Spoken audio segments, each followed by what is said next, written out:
Welcome everyone, it's stage 6 of the Vuelta. The peloton was set for another mountaintop finish at Ares del Maestrat, but before the sapping 8-kilometre climb up a 5% gradient to the finish, there were nearly 200 kilometres to cover.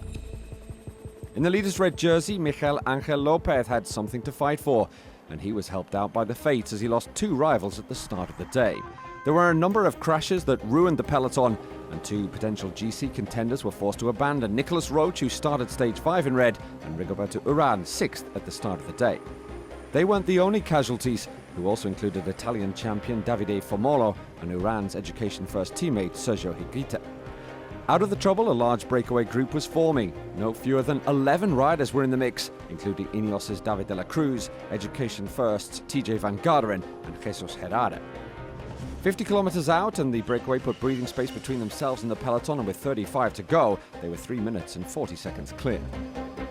On the penultimate climb of the day, the Puerto de Cula, Tsagabu Gourmet went on the attack.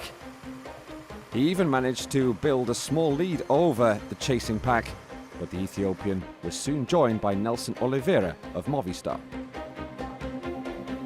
Meanwhile, the peloton's pace was being dictated by Astana, but they still fell 5 minutes behind the chasing pack, with the leaders a further 30 seconds better off come the climb to the finish.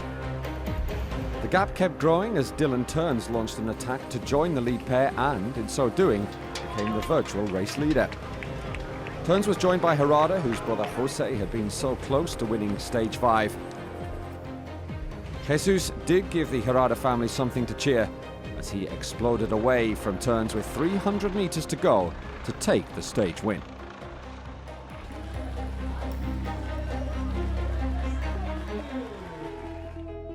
Herrada victorious then ahead of Teuns. Doran Godden of AG2R was third, with Robert Hessing fourth. The peloton came home 6 minutes down on the day's winner. Both things are very special. It's my first stage win on a major tour, and as I said last year, I would have exchanged my first red jersey for a stage win. I had my sights set on the 6th stage, so it's incredible to have won it.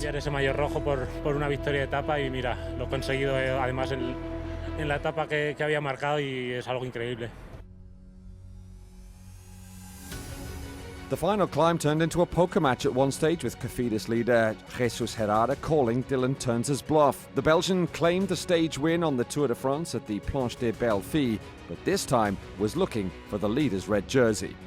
That all played into Herrada's hands as he took Cofidis' 27th Grand Tour stage win, the very first of his career. Teuns has a healthy 38-second lead over De La Cruz, who lost a lot of time at the end of the stage. Astana's Miguel Angel Lopez, who started the day in the lead, now a minute off the pace. Sam Bennett is still in green though. Nairo Quintana lurks 9 points behind. Stage 5 winner Angel Madrazo had a quieter day, but still has the polka dot jersey, while Lopez held off a late attack by Tadej Pogačar to keep the white jersey. He's nearly 2 minutes clear of the Slovenian.